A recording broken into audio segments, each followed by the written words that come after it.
Hey gang, I hope you enjoyed this new volume of True Scary Stories. And thanks for the folks who are submitting stories. You're the ones who make this possible to have content no one else is sharing. I love that, and I hope you do too. Sorry this is late this week. The holidays are upon us, and I've been running around getting Christmas trees and putting up lights, playing guitar with my 96-year-old grandfather, and last night I just had to go see one of my guitar heroes, the Reverend Horton Heat, as he was playing with the Blasters. They were in town, and hey, priorities, gang. Special shout out to my newest Patreon peeps, Pippa and Mahala. Mahala has once again graced me with her wonderful voice in a story sent in by a subscriber. Also, please leave me feedback if you think you would like merchandise in the way of t-shirts and that sort of thing. I'm toying with the idea of doing that. Okay, I'll shut up and make with the stories, but if you have a scary or crazy holiday tale, please send it to unclejoshtruescarystories@gmail.com. I read everything anyone sends me. Here we go. If you'll park it, I'll zip it. Enjoy.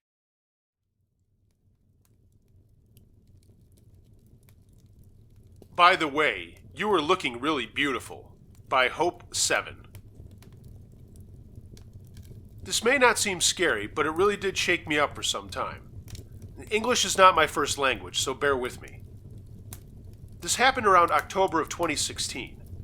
I was 19 at the time this incident occurred, and was also in my first year of college.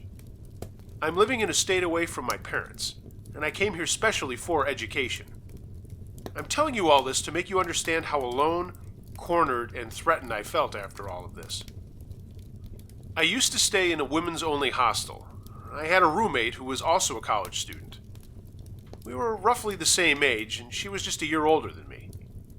Our hostel was a big building with 3 floors. Each floor had 2 apartments, and all the apartments had 2 rooms: a kitchen, a big hall, a common bathroom, and a balcony. All the balconies had a sliding glass door with curtains covering it. Towards the right of our building was an empty field, and towards the left was another complex with 5 floors.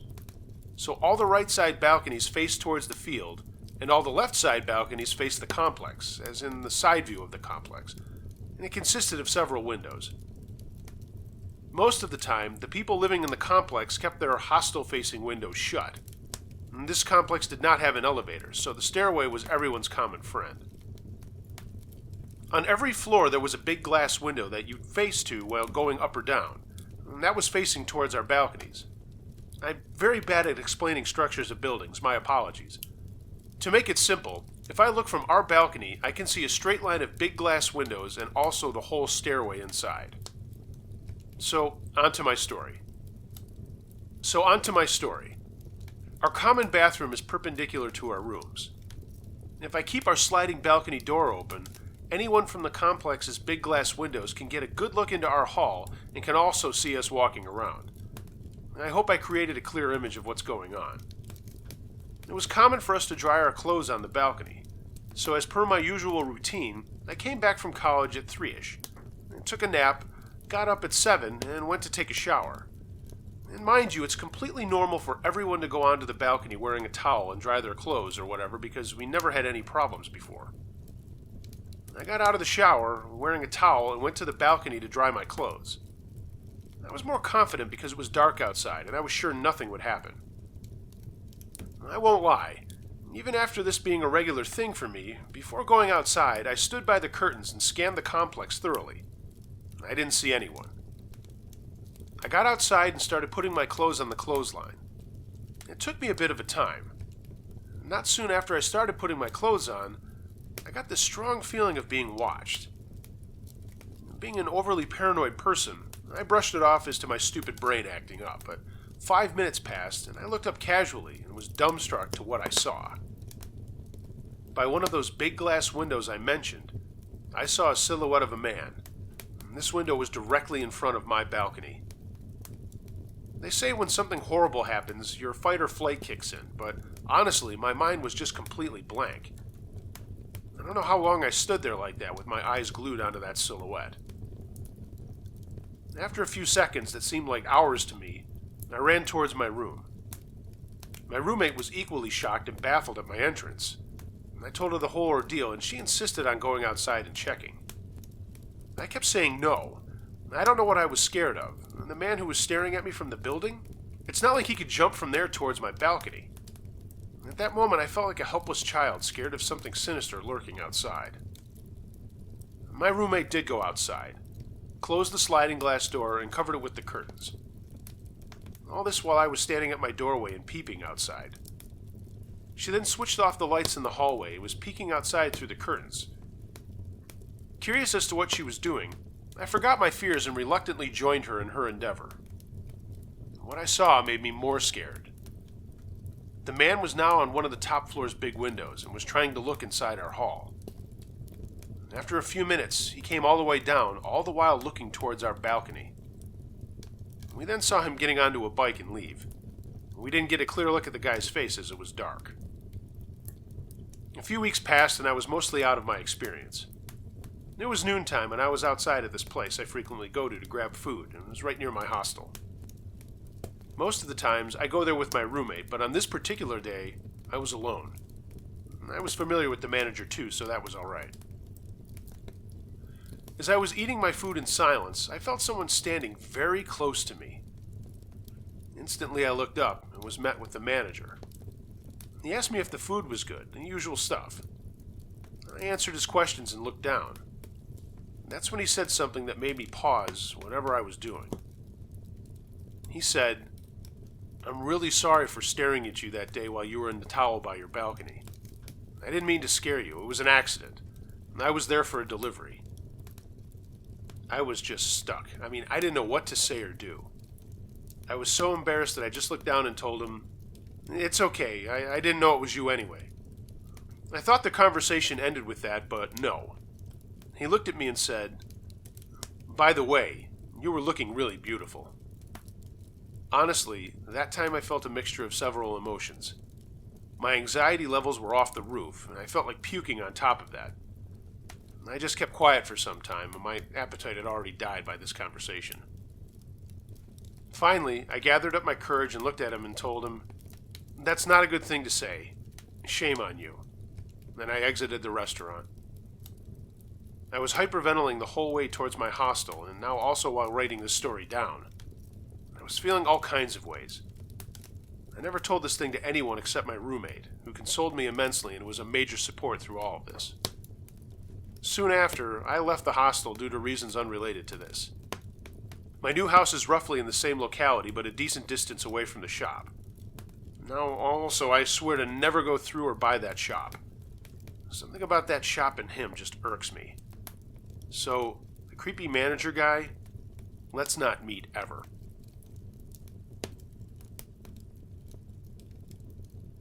Facebook Creeper, submitted by Pips. Obviously, I am a horror fan and scary stories help me relax. I hope it doesn't offend you, but to me, you sound just like Seth Rogen, and how awesome is Seth Rogen reading me bedtime stories? Uncle Josh sidebar.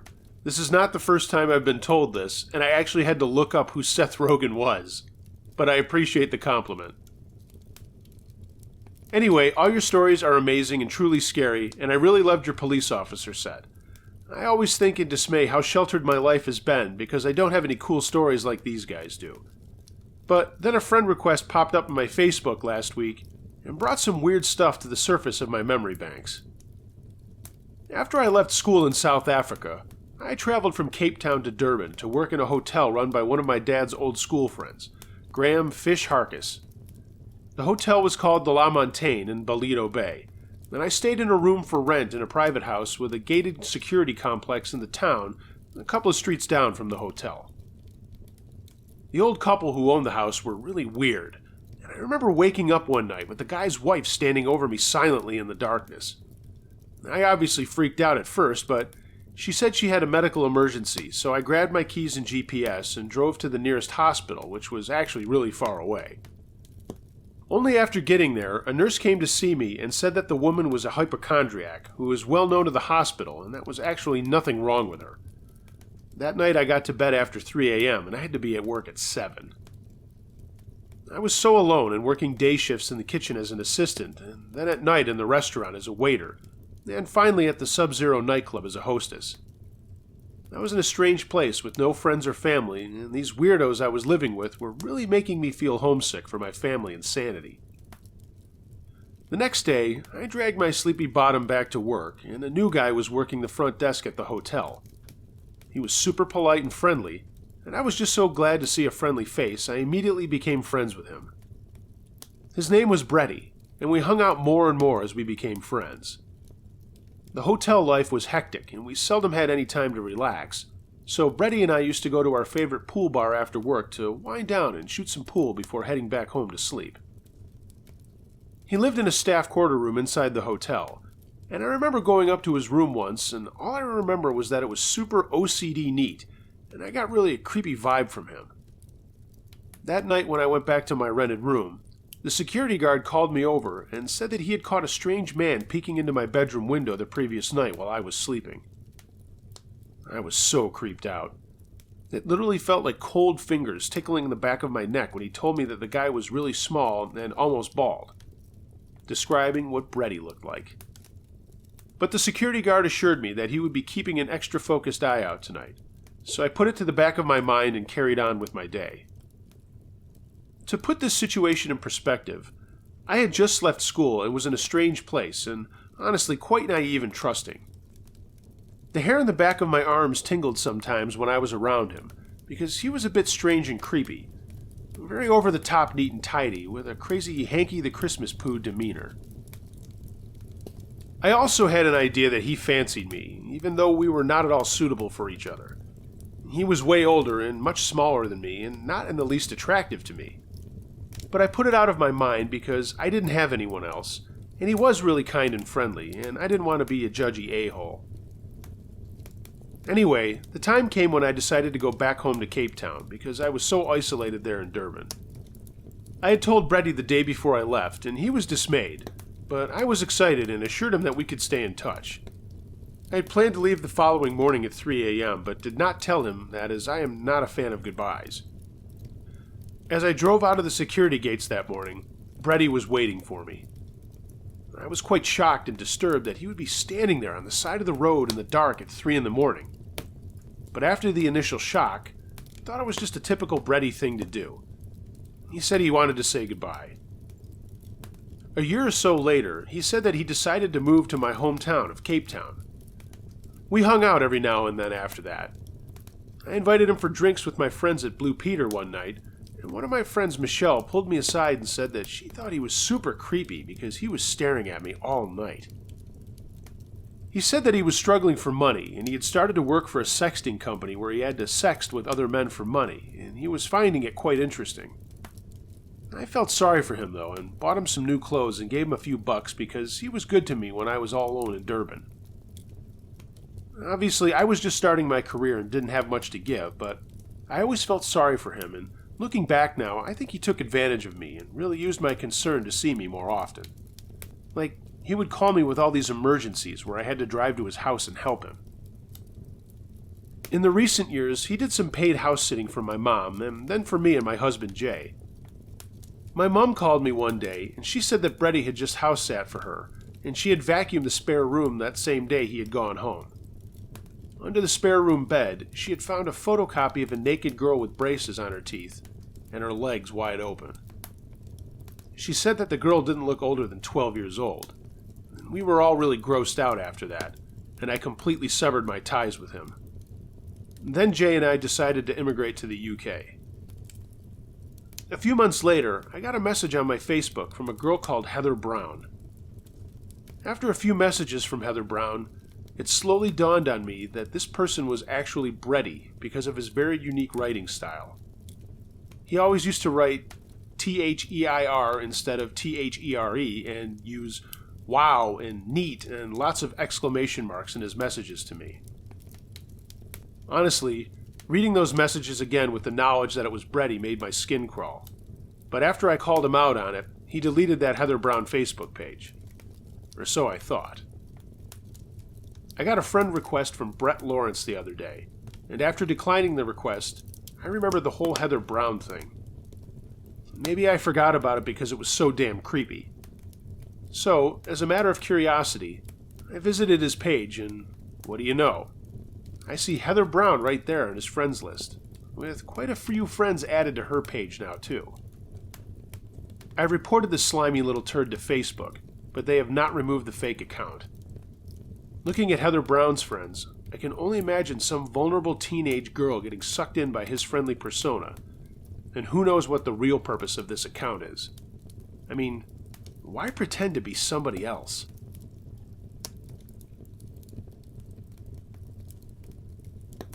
Something on Vancouver Island. In 2005 on Vancouver Island, we ran into a den or nest about 15 to 20 feet long, constructed of old rotten tree sawdust, cedar branches and wood shavings, moss, dirt compacted on top of torn and chewed up wood chips about a half-foot long.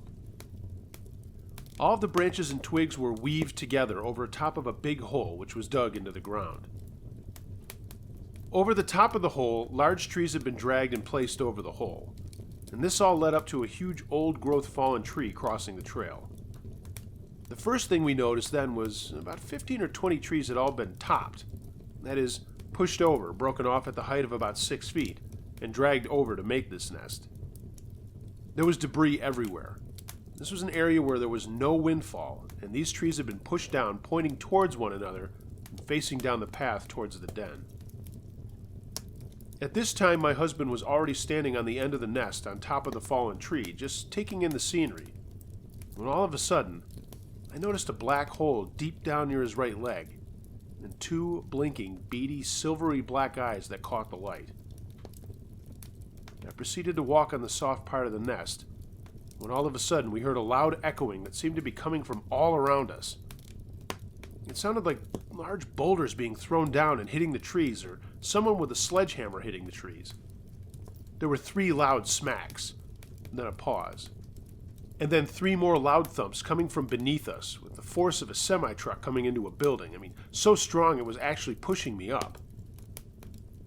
I was 15 feet away from the main fallen log my husband was standing on. It seemed like there must have been more logs beneath me in the hole that I was standing on. There was another pause, and my husband walked over to where I was standing. We were discussing what was going on when it seemed that the thing heard us talking. It gave us 3 more loud thumps, and I thought it would come up from the ground and pull us in. We talked ourselves into believing it was a bear in order to get our legs moving, and they were frozen in fear. There were no grunts or growls, there was no odor, but there was a feeling of impending doom. We then ran up an embankment thinking it might follow the trail behind us. My husband kept looking back and thought he saw a black thing coming out of the hole. I was expecting it to come from behind when I saw another black object to my left running parallel to us through the woods. I instinctively knew it was heading towards the log we initially crossed over into this territory. I honestly felt that whatever it was trying to intercept us, but we got out of there and phoned the conservation officer, describing it as a bear den. He didn't believe us. He didn't believe bears could build dens that large, never mind on a trail. 3 years later, we were on another hike, and from the beginning of the hike, we heard a sinister and playful cackling call. Down by the falls, we also heard a yelping call. On the way back, I had given the woman I had just met an antihistamine for her bee sting, as she was getting an allergic reaction. She was fine all the way through, and then things started to get strange for everybody. Some of us were hearing noises in the bushes. Others felt terrifying fear as we came to a clearing next to a large gravel pit. In the distance, we saw farmyards and mountains. We stopped for a moment and then turned left on the trail and continued down. This is where I heard a low growling on the right of me up ahead. The trees were no longer tall, but there were shorter bushes closing in and overgrown on the trail all around us. The trail forked off, and my husband proceeded to turn right towards the growling. He stopped and realized we should have gone straight, so we had to backtrack. The woman all of a sudden started walking quickly ahead of us, leaving her husband behind. And this is when we started to hear a dragging noise to the left of us. It sounded like boulders being dragged across concrete. I knew we were heading in the right direction, some sort of animal or beast, but it was the only way out. The woman started talking irrationally, to herself and out loud. and all of a sudden she stopped, turned around and went barreling back toward us, shouting, "I have to be with my husband." She grabbed his arm and they started running back to the gravel pit. I asked the other hikers what was going on. They said the couple were heading back to the people. And I said, "What people? We didn't see any people." The other hikers said that they were heading back to the pit, so I felt intense fear for her because she was heading back to the direction of the heavy growling. I quickly went back to them and everybody followed, and I shouted, "There's no people back there!" And they shouted back, "We tried to get in here through the sand pits from the road, but we couldn't make it in. But that's how we planned to get out." It dawned on me that they sounded panicked. I yelled back, "If you couldn't make it in, you're not going to make it out. We've got to follow my husband. He knows the best way back to the cars." All of a sudden, the woman laughed and calmed right down, and she told me she just had a panic attack. And I kept her talking as we went back towards the way out. We then came upon a gigantic tree stump with roots about 5 or 6 feet tall laying on the side, blocking the entire path. It seemed out of place as there were no big trees around. My husband said there were large boulders strategically placed around the stump. As we all climbed through and over it, I got stuck for a second, entangled in the roots. I was too afraid to look to my left, afraid I was going to be attacked by something. I got out and turned around and saw a large gaping hole dug under this tree. I was worried it was another den. I did take a picture of it, and I think that there was something up with that tree. Shortly after that, we came to some big cliffs we needed to descend down from with some ropes heading to the creek. Barreling down the left side of me, 50 feet down, something was leaping through the cliffs and through the trees, smashing and crashing and breaking through. Almost all of us heard it, and I said to my husband, "Something's down there." He said he knew, but we had to keep going. And just then, I saw a black thing flash through the trees, crossing the trail below, meeting up with the thing on the left. Later on, I found out my husband and friend had a sighting to the left of us just before the creature went crashing down the cliff. Marie looked into the eyes, she said, of a light brown creature, and seconds later, her and my husband saw the same creature running on our left. Again, light brown in color, and running upright. They said it was the size of a skinny man. Not that tall, extremely hairy with long fringed hair about 6 inches long on the arms. At that time, it was looking straight ahead. It was taking long, leaping strides and swinging its arms. And when we got down to the bottom of the creek, the rest of the group had taken off on us. The couple was gone, and we thought the others had gone with them. I was the first to get to the creek bed, and as I waited for the others to come down the ropes, I feared I'd be attacked by something. I felt really vulnerable. We all had one last large embankment to climb. And there were tons of huge trees laying everywhere, just smashed, huge, hundreds of years old. We kept wanting to stop to catch our breath, but my husband wouldn't let us. And he was behind us, and he said to me, "If you'd seen what I just saw back there, you'll understand why we need to get out of here now." My friend looked up and said, "I saw it too. We do have to get out of here." We continued climbing up, all the while hearing a deep moaning following us, and it was always getting louder. When we got to the top where it was flat, our friend Len was up there. He said he didn't follow the couple out of the woods, but he knew that we all needed to get out of the woods now. We had about another 15-minute hike out, and all the while we felt stalked and watched. When we got to the road in the car, we still felt like we were being watched from the trees. Listen, some of us are teachers, some of us are nurses. We're all educated people not prone to panic. We're all experienced hikers, and we've all encountered bears and cougars before. I assure you, this was different.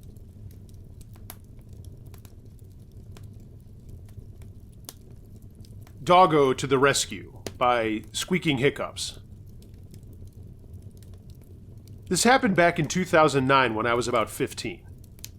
I was home alone one afternoon, settling into a night of ordering pizza and binging on YouTube until the wee hours of the morning, or at least until one of my parents returned to tell me off. It was the middle of an Australian summer, and at that point in history I had a dog, a Kelpie named Kita, like the Power Tool brand. Kita was supposed to be a farm dog, but was a little too special to do what he was meant to. So it hits about 6 o'clock, and it's still warm as hell, and I decide to let Kita into the house so he can enjoy some of the air conditioning. By this time, I'd ordered my pizza from in town and was waiting for it to be delivered when there was a banging at the door. Now, my driveway was really long. Not so long you'd have to drive to reach your mailbox, but long enough that it's about a 2-minute walk to the front door. I stood up from the computer to answer the door when I realized that I didn't hear a car come. No engine, no car door shutting, no tires on gravel, nothing. This put me on alert, but not red alert. My grandparents lived about a block away, and my grandfather, to this day, has a habit of just appearing whenever it suits him. I'm not in the mood to deal with him, so out of curiosity, I decide to look under the curtain. I'll pause here to describe how my front door is designed. The garage sits in front of the foyer/entryway with a large window beside the front door, and the living room comes off there at a 90-degree angle with another window maybe 2 meters away. If someone is looking at the door or window next to it, you can look out the living room window and basically be looking at their back. So I'm kneeling down to peek under the curtains because my grandfather's caught me pretending to not be home before, and I looked through them. I looked out and I saw a tall man, scrawny and fidgety, obviously tripping on something. And to top things off, he's wielding a kitchen knife. Thankfully, I'd locked the door. He's scrawny, but if he was on ice, he'd have smashed through the window beside the front door with no problem. And this is when I go into panic mode, and my dog picks up on this. Kita, as mentioned, was intended to be a farm dog, but it turned out he enjoyed chasing bugs rather than sheep. This led him to be mostly a family dog, and he's sooner to jump up and lick a stranger rather than bite them. In the 9 years I'd had him at that point, I'd never seen him react like this. Kita was at the window in seconds after I began to panic, snapping and snarling viciously enough that there was slobber everywhere. The guy just about shits himself and falls flat on his ass before he scrambles up the driveway and out of sight. I called the pizza joint, they're family friends, and I told the male manager what just happened. He came when he delivered my pizza and stayed with me for a while to check that I was all right. In hindsight, I should have called the cops, but 15-year-old me was too rattled to think straight. I ended up enjoying my pizza with Kita perched right up beside me until my mom got home from work. So, possibly drugged up man who was banging on my front door? Let's not meet. Kita, however, let's meet again next time around, my sweet doggo. I miss you.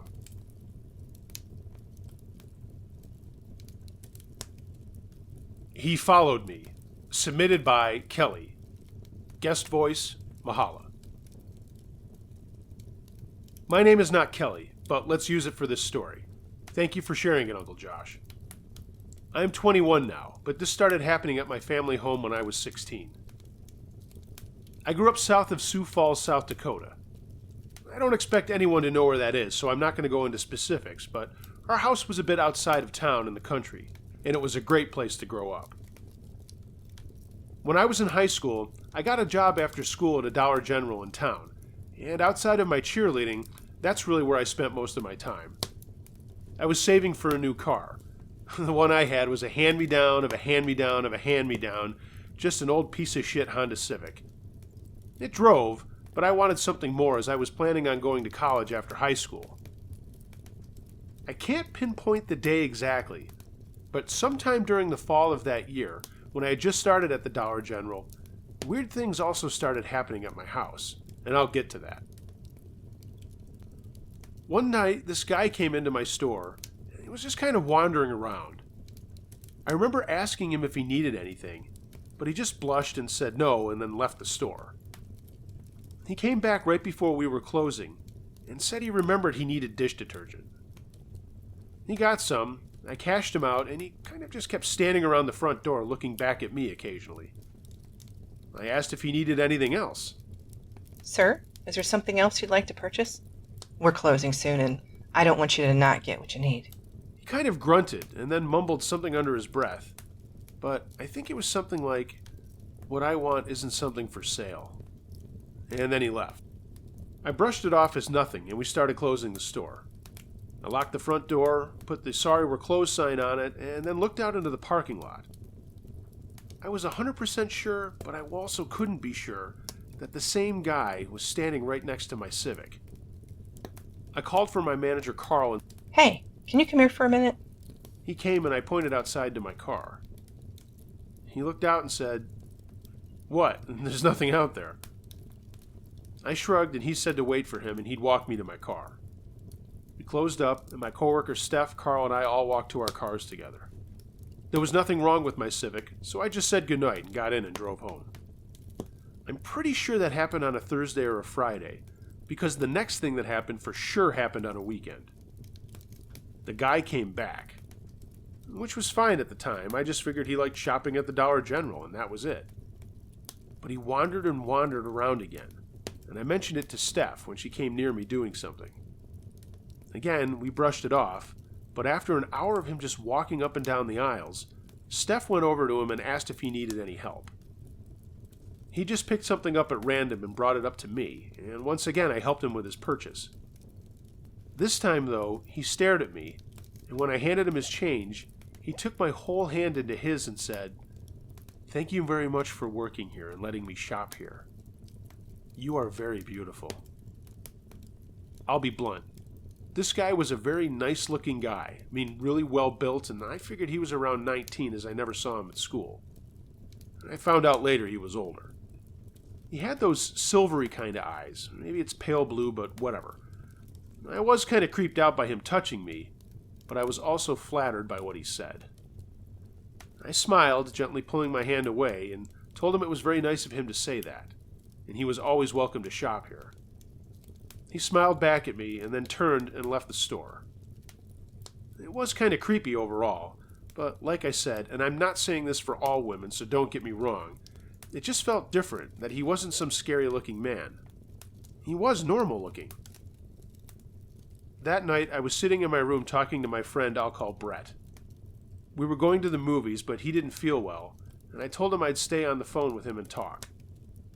My room is at a corner of my house with two windows in the same corner, so one view was the road and the other looked out into the woods behind the house and over the roof of our patio.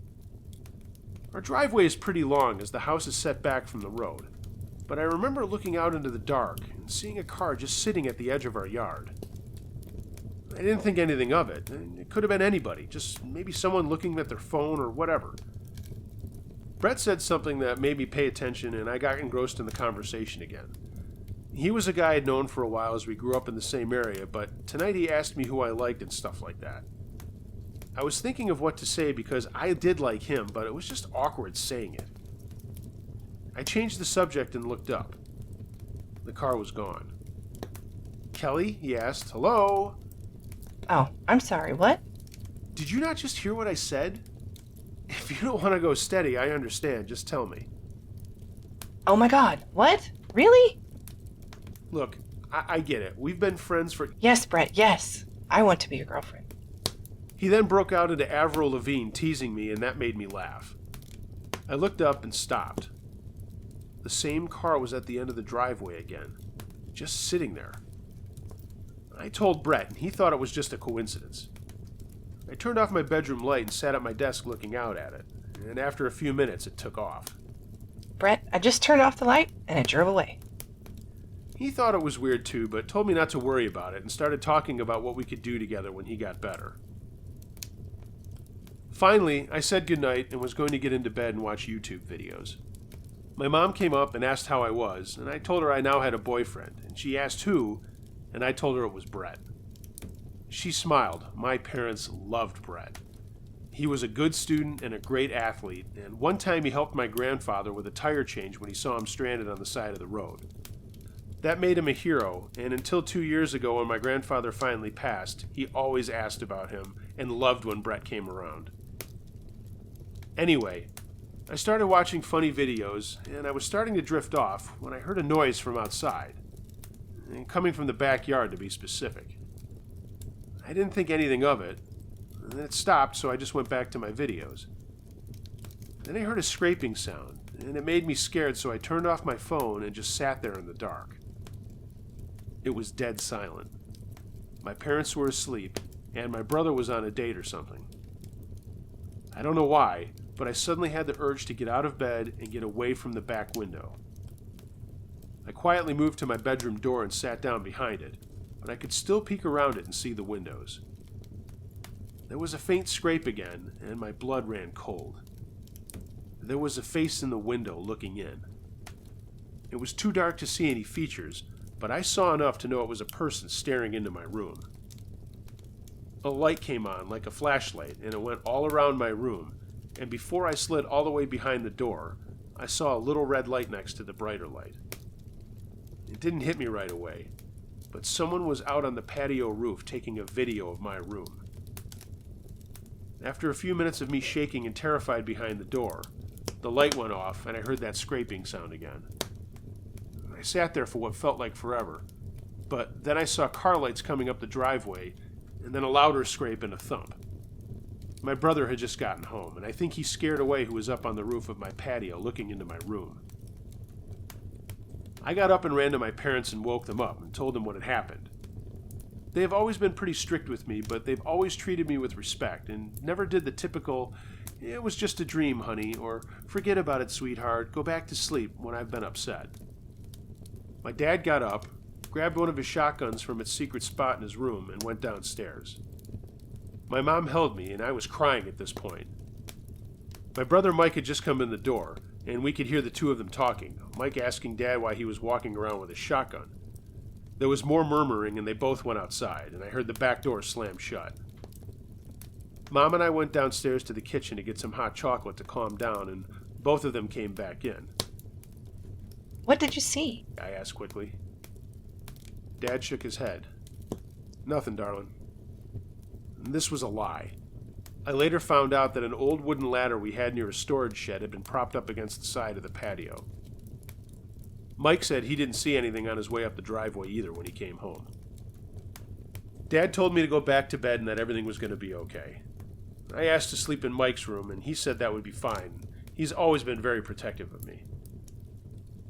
The next day I had chores to do around the house and was outside with Mike clearing up the yard. I looked over my shoulder at one point and swore that same car from last night drove by. I told Mike, but he only got a glimpse of it as it sped away down the road. Later that day, Brett called me to say that he was feeling better, and I told him about everything, and he was sorry he wasn't there to help me. We talked for a while, and then I watched a movie with my parents and went to sleep, and nothing happened. Maybe it was just a one-time robber or something, I don't know. I was trying to justify it and not be scared. I went to work after school a few days later, and it was also just a regular day. I stopped at a local restaurant to get a pizza for my family's dinner after work and was standing in the lobby waiting for it. I got this weird feeling that something was wrong, and I looked up from my phone, and the guy from the store was standing there looking at me. "Hi, you getting a pizza? It's the best around here, you know," he said. Yeah, it's good. "My name is David, by the way," he said, walking towards me. Okay, I hope you enjoy your pizza. "Oh, I'm not getting anything. I just happened to see you come in here, and I thought I would say hi." What the fuck? Was he following me around everywhere I went? I don't mean to be rude, but why are you following me around? Whoa. It's not like that at all. I just think you're pretty, and we knew each other from the Dollar General. Well, I have a boyfriend, so... That's okay, he said. Maybe we could just have dinner sometime as friends. I was floored. We're not friends, David. I don't know you. I'm sure you're great, but I'm gonna go home now. My number got called, and I got my pizza and walked quickly to my Civic and tore out of there. When I looked in the rearview mirror, I could see he was standing at the door, just looking at me. When I got home, my mom noticed I looked off and asked if everything was okay. I said it was, and later that night called Brett and told him. Mike came into my room, and I asked if he knew who this David guy was, and he shook his head. And Brett had never heard of him either. He was a grade above me at school. Nothing else happened at the store or anywhere else that week. Brett and I went to the movies that weekend, and he dropped me off at my house and said he'd call me later so we could keep talking. You know how it is in the first stages of a relationship. He kissed me, and I melted and was so happy.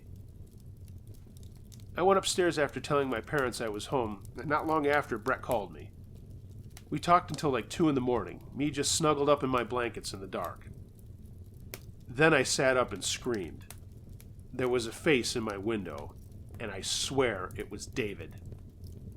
The dark shape left my view, and my dad came pounding in my room to protect me. I told him what I saw, and he ran downstairs and outside the house. He came in later saying he circled the house like 3 times but didn't see anyone. But he did call the police, and they came out to talk to me. They took a report, but that was it. But it wasn't the end of David, and what came was one of the scariest things that has ever happened to me. Before it got really cold, I wanted to hike out to this pond that was about a mile behind my parents' house through some woods. Brett was going to come with me to take some pictures, as we were both in a photography class at school, but he also played basketball, and the coach had called a weekend practice out of nowhere. He was going to come over for dinner after that. Before you pass judgment, I know I shouldn't have gone out there by myself with all the weird things that were going on, but I was a stupid kid. I admit that, so spare the "you're an idiot" in the comments. I walked through the woods out to the field where the pond was and set up my monopod with my camera, and I was looking for interesting things to take pictures of. And then I got that weird feeling of being watched, and looked around, but no one was there. I went back to my camera, and then I heard it. Kelly. It was David standing behind me with this strange look of anger and excitement on his face. I froze. I was petrified. Absent-mindedly, I fired off a bunch of images on my camera before stammering out, "What are you doing here? What do you want?" David stood there for a minute, and then started walking towards me slowly. "You, Kelly. I've been watching you even when you don't know it." I thought quickly for something to say, and all I could come up with was, "My brother and boyfriend are going to be here any minute, so you should run away." "Well then," he said. "That only gives me a few minutes to see if the carpet matches the drapes." My stomach dropped. I didn't know what to do but scream, drop my camera, and start running away. He chased me down and tackled me, and I kept screaming, but he just grabbed me and held on to me. I screamed, and he put a hand over my mouth and started groping me, grabbing my breasts, and tried to shove his hand down into my leggings. I was fighting back with everything I had, but he held me there as he kept saying stuff like he'd be the best I'd ever have, and that I just needed to relax and I wouldn't get hurt. I started crying and kept trying to scream, and then suddenly his grip was gone. The impossible happened. I looked up, and Brett was standing there with a big stick in his hand, and he had smashed it against David's forehead as we were right on the ground. I had my eyes shut, so I never saw him coming. My brother Mike was right behind him. He had seen Brett jogging through our yard hoping to catch up with me and mistook him for the creepy David. I could barely breathe and just kept saying, "Oh my God! Oh my God!" over and over, and Brett held on to me while Mike put his knee on the back of David's neck as he lay there dazed. Mike then took out his cell phone and called the police and asked them to call my dad and get out there. They did, and everyone came out to us. I fell into my mom's arms crying, and my dad talked to the police as Brett and Mike stood off to the side. David tried talking his way out of it, but the police told him his rights and that he'd better shut up. They found a package of 3 condoms on the ground where he had tackled me, and he denied that they were his. The police took him away and told me they would need to talk to me some more back at the house. Dad grabbed Brett the way he does when he really likes someone. It's kind of this bear hug, half Nelson kind of thing, and I think Brett thought he was going to kill him. My dad's a big guy, and looking back, that makes me smile. Mike grabbed my camera, and I held Brett's and my mom's hands all the way back to the house. I told the police everything, and they took notes of all the stuff I told them since the first store incident. Then I remembered my camera and asked if I could look at it. Sure enough, on it were the pictures I snapped without thinking about it. David could clearly be seen holding the condoms in his hand as he walked towards me.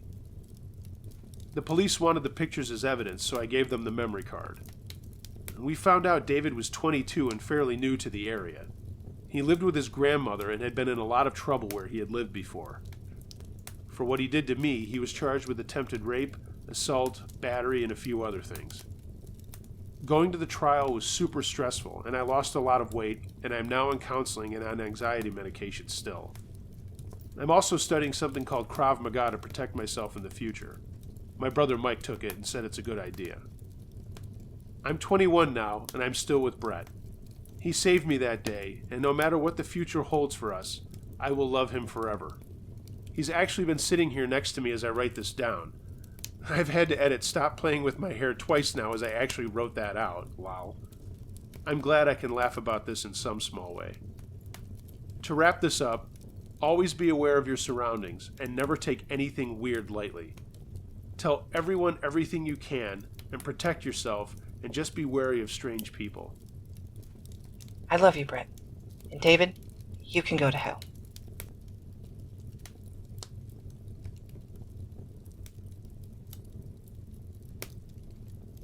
Weird Findings in the Woods by Russ. To set the stage, I'll describe the area as some of you may know it if you fish the mainstream of the Santiam below Jefferson. In 1996, a flood broke through our dike and the river partially changed its course and now runs through our old rock pit/pond behind what is now Knife River Rock Quarry. The bass fishing used to be outstanding in that pond, with 7-pounders not uncommon, and a couple of 9-pounders had been taken too. Anyway, it was a couple years after the river runs through it, and I decided to go down and see what I could catch. I start fishing in a good hole that usually produces fish, and I might add I'm fishing from the bank. I'm there a while and have caught a couple when I notice, maybe 50 to 75 yards out on the edge of the current, some sticks and brush that had deposited there. And next to the brush there was something that I could not quite make out from the distance that I was at. It looked like a pair of jeans. So, you already know where this is going, don't you? I called my dad up at the house and asked him if he had a pair of binoculars and to bring him down. When he showed up with an antique pair of glasses, it was still hard to make out, but you could kind of see an impression of where the butt crack would be. But was it real, or just a mannequin, or hell, even a blow-up doll? We thought we should know for sure before we called the sheriff's office. I really didn't want to swim out there, but it was coming down to that. I took one more really good look through the glasses, holding my breath to stay perfectly still, and that's when I was sure it was a body. I could see the flies flying around it. We called the Lynn County Sheriff's Office, and then waited for an hour before we heard a sled coming up the river from the I-5 boat ramp. It ended up being the Benton County Sheriff's for some reason. Anyway, they pulled into the pond and we pointed it out to them, and they went out and tried to slip the body into a body bag, but couldn't quite get it done, so they freed him from the brush and drug him through the water to the bank where we were standing. I got in the water and helped get him in the bag. They were telling us that 2 weeks prior up at Lebanon, about 15 river miles away, 2 girls and this boy were swimming, and the boy got pulled under and was never found. They said the mother of the boy was living in her RV down along the river and spent every day combing the banks looking for her son. After the funeral home had come and gotten the body, my dad got the name of the mother from the sheriff's, and next day called her up and let her know if she wanted to see where her son was found, and she could come over and he'd take her down there. She agreed and came right on down. I'm glad I wasn't there for that. He told her she was welcome any time she wanted to come down and remember her son, and I'm not sure, but I don't think she ever came back.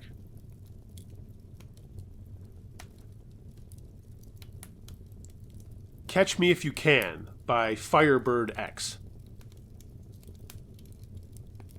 A few years ago, weird things started happening in our new home around the beginning of March.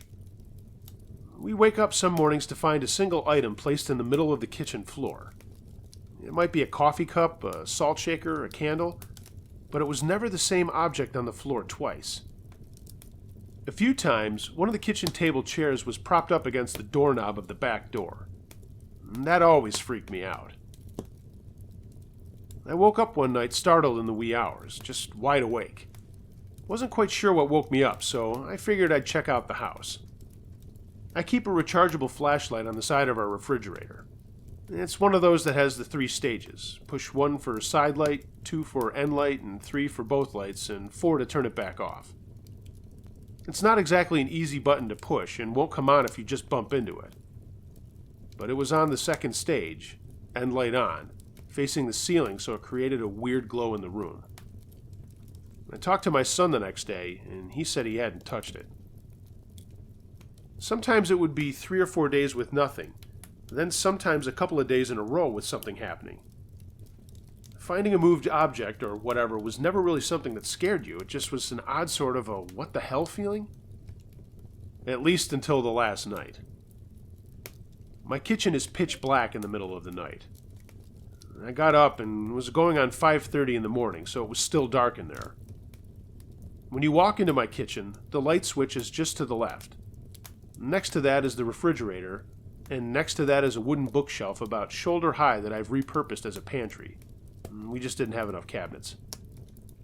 You can't see what's on the shelves until you've walked into the center of the kitchen. I turned on the light, and the first thing I noticed is that a bottle of syrup had fallen from the top shelf and leaked out into a gloopy mess all over the floor. Damn it, I thought. I headed over to the sink to grab cleaning stuff and only made it a few feet when I saw something that made me stop in my tracks with the hair on the back of my neck standing straight up. Every single can and bottle on the shelves was upside down. Every single one. And we're talking 5 shelves full. Even 2 squeezed mustard bottles were perfectly balanced upside down. Complete and absolute fear. Period. I was afraid to turn around, so I backed out of the kitchen slowly, all the way to my son's room, and banged on the door. At this point, I'm fully prepared to tell him we need to move. He made it all the way to the kitchen, turned around and said, "April Fool's Day," and busted out laughing. The little turd had spent almost an entire month setting me up. Half of me wanted to strangle him, and the other half was pretty damn impressed with the dedication and follow-through. Almost as impressive as the dozen or so cherry bombs he threw in a pumpkin that left pumpkin guts for a 25-foot radius and had the neighbors calling the cops later that fall. And this is why some animals eat their young.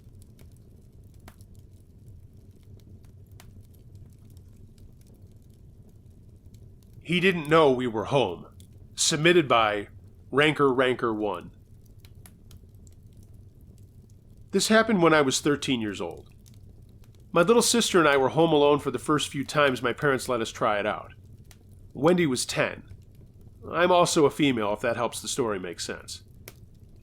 It was in the early part of an evening, and my parents were going to a party a few streets over from ours, and we were just going to watch TV and hang around that night.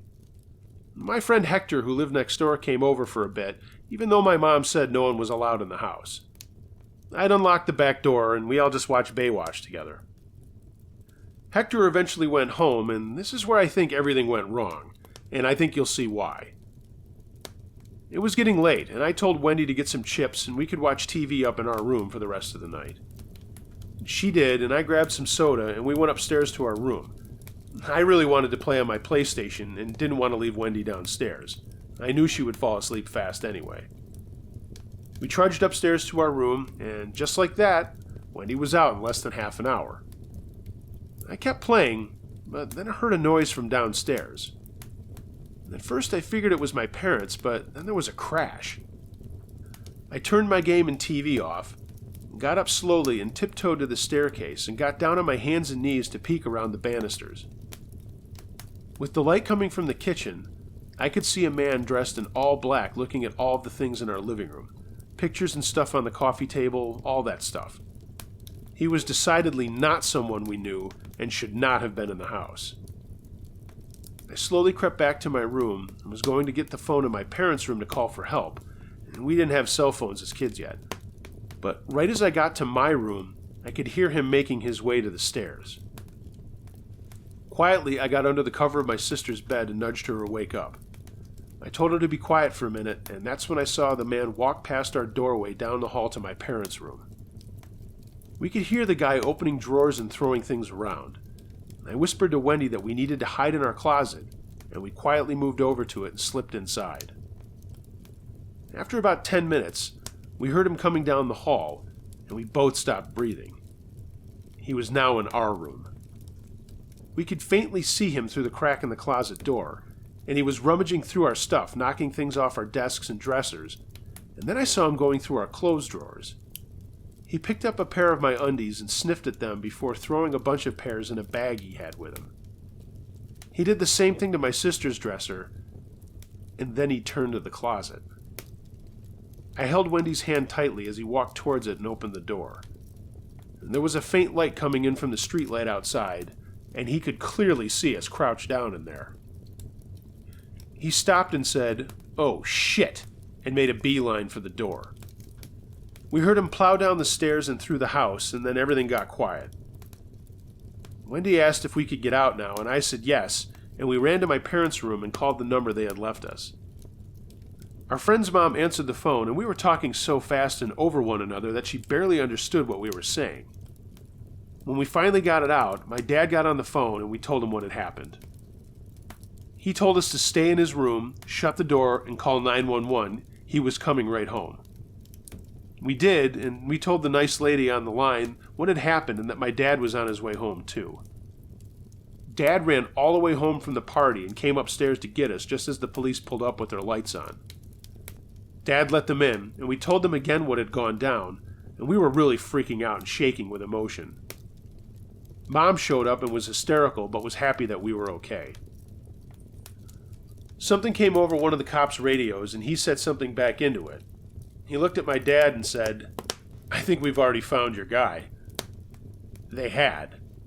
Another car responding to our call saw a guy in all black with a garbage bag running up another street, and they stopped him for suspicious activity. He didn't have any ID, and they eventually looked into his bag. It was full of our panties. My mom's, mine, my sister's, and creepier still, when they took him to jail, they found out he was wearing a pair of my mother's that he had put on at our house. Ew! The guy was known in the neighborhood as an odd jobs man, and that night he had been going to all the dark houses trying all the doors. When my friend Hector left, we forgot to lock the door behind him, and that's how this guy got in. Everyone was glad we were safe, but we got lectured about keeping the doors locked when we were home alone. We were so scared that night we slept with the lights on.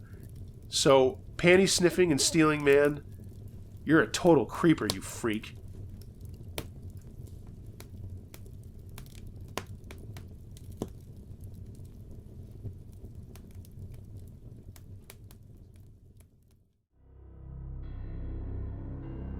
Thanks for listening, gang. I hope you liked this volume, and there's much more to come, and I can only make it better with you. Please like, share, subscribe, and comment. And if you care to, hey, throw me a bone at my Patreon page, and be sure to follow me on social media. All of the links for that are in the description below. If you've got a story, send it to unclejoshtruescarystories@gmail.com. And also be sure to check out my paranormal talk show, which airs every Sunday night at 8 p.m. Eastern. You can find that at theedgeoftheunknown.com. Again, let me know what you think about t-shirts and such, but more importantly, be excellent to each other, and be wary of things that go bump in the night. It could be anything: a ghost, a monster, or the guy next door.